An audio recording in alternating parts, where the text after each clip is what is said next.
Welcome to the Mindset Vault. You have been living on autopilot. It is time to take back the controls. Now, before we go any further, let's get one thing straight. We are giving you the map, but you must walk the path. Looking at the map will not get you to the destination. Only action will. All right, let's get right into it. We're going to start by dismantling the great illusion, the foundational lie that society sells us about success. And that lie is this, that your destiny is determined by your intelligence. We're taught to worship credentials, to believe a high IQ is the golden ticket. But that's a trap. It's a clean, simple narrative that ignores the messy, unpredictable truth of how wealth is really built, and more importantly, how it's lost. The cost of buying into this lie is a life spent chasing the next piece of paper, the next seminar, all while the one thing that truly matters, your own behavior, runs wild. It's a quiet desperation, a feeling that you're just missing some secret piece of information when the key has been in your pocket the entire time. To really tear this illusion down, let's look at the lives of two men. On one side, you have the genius, Richard Fiscone, Harvard MBA, top executive at Merrill Lynch, the absolute poster child for financial brilliance. By every metric society cares about, this guy was set. On the other side, we have the janitor, Ronald Reed. His resume? Fixing cars at a gas station and sweeping floors. His highest level of education was a high school diploma. These two men aren't just stories. They're proof that the equation we've all been sold is broken. While Fiscone was navigating the complex world of high finance, Ronald Reed was living a quiet, almost invisible life. But underneath that simple exterior, a powerful strategy was at work. For decades, he did something incredibly simple but profoundly difficult. He saved what little he could, he invested it in solid blue-chip stocks, and then, and this is the hardest part, he did absolutely nothing. He just waited. He didn't chase hot tips, he didn't panic and sell when the market crashed. He mastered his own behavior and let time do the heavy lifting for him. And when he passed away at 92, this humble janitor became an international headline. Why? Because Ronald Reed left behind a fortune of over $8 million. $8 million. He gave millions to his local hospital and library, stunning a town that only ever saw him as the guy who swept the floors. Now let's go back to our genius. While Ronald Reed was patiently compounding, Richard Fiscone was aggressively leveraging. He borrowed huge sums of money to expand his mansion into something so massive it had 11 bathrooms and a monthly upkeep that could fund a small company. He was playing a different game entirely, a game of status, of ego. And then 2008 happened, and the financial storm that hit didn't give a damn about his Harvard degree. The very same leverage that fueled his rise became the anchor that dragged him straight to the bottom: bankruptcy. The same year Ronald Reed's quiet legacy was being celebrated, Richard Fiscone's monument to himself was being sold off at auction for pennies on the dollar. One man built a fortress of behavior, the other, a house of cards. So what's the fundamental principle we can pull from this? It's this quote right here. Financial success is not a hard science, it's a soft skill, where how you behave is more important than what you know. You see, Ronald Reed won because he wasn't playing the market, he was mastering himself. His weapons were patience and humility. Richard Fiscone lost because, for all his intelligence, he was a slave to his own greed and arrogance. In the real world, behavior will always trump brains. If you're finding value in this breakdown, hit the like button. It helps us spread this signal to more people who need to wake up. Okay, so now that we've torn down that false idol of intelligence, we can start to build on a real foundation. If behavior is the bedrock, then what's the engine we put on top of it? Well, it's not some secret algorithm. It's the most powerful and most misunderstood force in the universe: time, weaponized through the simple physics of compounding. And to really get this, we need to look away from Wall Street and look at the planet itself. Think about how an ice age starts. It's not one single catastrophic event. It's way more subtle. It starts with a summer that's just a tiny bit cooler than the one before, leaving a small patch of snow that doesn't melt. That little patch of white reflects a bit more sunlight back into space. This cools the area around it just enough for a slightly bigger patch to survive the next summer, and then the next, and the next.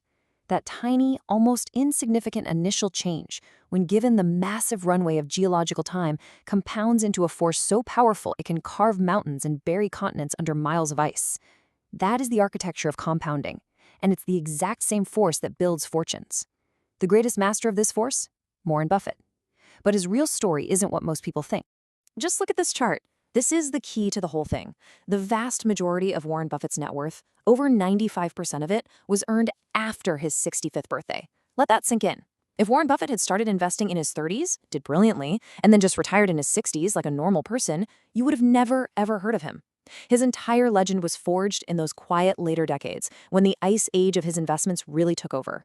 We focus on his skill, but his true secret weapon, the one that made him a legend, was time. This forces us to completely rethink our strategy. We're all obsessed with finding the highest returns, the next big thing. But that's a fool's game. The real goal isn't to get spectacular returns for a short time. It's to get good, solid, repeatable returns for the longest possible time. Your mission is not to develop a superior skill. Your mission is to architect an unbreakable timeline. So how do you build that unbreakable timeline? What are the forces out there that can just shatter it in an instant? This brings us to the master key for the entire system. The invisible twin forces of luck and risk. They're the silent partners in every single thing you do, and ignoring them is like building a skyscraper on a fault line. Look at these two paths. On one side, you have Bill Gates. We talk about his genius, but we forget the absurd one-in-a-million stroke of luck that started it all. In 1968, he just happened to go to one of the only high schools on the entire planet that had a computer. That was his lucky break. But he wasn't alone. He was on this path with his best friend, Kent Evans. Gates himself said that Kent was his equal, maybe even smarter. They had the same dream, the same drive. They were going to conquer the world together. But look at the other path. Kent Evans never graduated. He was killed in a mountaineering accident, a random one-in-a-million tragedy. Do you see? Gates experienced a one-in-a-million lucky event. Evans experienced a one-in-a-million risk. The exact same force, but with opposite outcomes.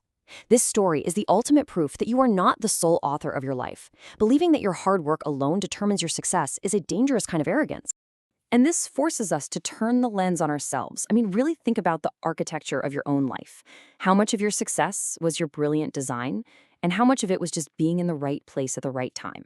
And on the flip side, how many of your failures weren't really your fault, but just a collision with a risk you never saw coming? This isn't about making excuses. It's about having an accurate map of reality. It's about having humility when you win and a little bit of grace for yourself when you lose. So with this new understanding of behavior, time, luck, and risk, how do we actually build something that lasts? We need an execution plan, a protocol that's designed for the chaos of the real world. And the number one objective of this protocol is not to get the highest returns. It's simply to survive. Because in the game of compounding, the only way to win is to stay in the game. This survival protocol is built on 3 pillars. Number 1, you must be financially unbreakable. Your first, last, and only priority is to never, ever be forced out of the game. Pillar 2, you have to plan for failure. Don't hope things go right. Assume they will go wrong. Build a buffer, a margin of safety into every single thing you do. And Pillar 3, rational optimism. This is the balance. You have to be paranoid enough about the short-term threats that can wipe you out, but optimistic enough about the long term to stay invested. Let's see how this actually works. Okay, scenario 1, your career. How do you apply the protocol? You build a fortress of savings. That cash isn't just money, it's power. It's your margin of safety. So when a layoff comes, and it will, you aren't forced into a position of weakness. You don't have to desperately take the first job that comes along. You have the strategic high ground of time. You can wait, you can negotiate, you can choose the right path, not just any path. That control over your own time, that is true wealth. Scenario 2, your investments. Here, the protocol is dead simple. Avoid debt like it's the plague. Let me tell you about the ghost of Berkshire Hathaway, a guy named Rick Green. He was the third partner, right there with Buffett and Munger, just as brilliant. But during the nasty recession in the 1970s, Green was leveraged up to his eyeballs. He'd borrowed money against his stock. So when the market tanked, he got the margin call. He was forced to sell his shares at the absolute bottom. And who do you think was waiting there to buy them for pennies on the dollar? His partner, Warren Buffett. Green had the skill, but he wasn't unbreakable. He got ejected from the game right before the company went on its historic run. The lesson is brutal. Survival is the only strategy that matters. And finally, scenario 3, your mindset. This is your inner architecture. You have to truly accept that volatility and chaos are not bugs in the system. They are features. They are the price of admission for long-term returns. So you must be paranoid about the things that can personally ruin you: debt, emotional decisions, not having cash. But you have to be deeply optimistic about the long-term arc of human ingenuity and progress. That balance, being a short-term pessimist but a long-term optimist, is the psychological key to enduring. We are building more than an archive here. We're building a mastermind, a community dedicated to designing better systems for living. If this is your path, join our community. The link is in the description. Subscribe to The Vault and become part of the journey.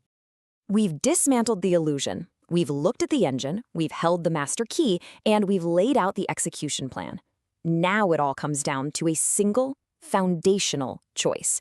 This is the cornerstone you will build your entire life on.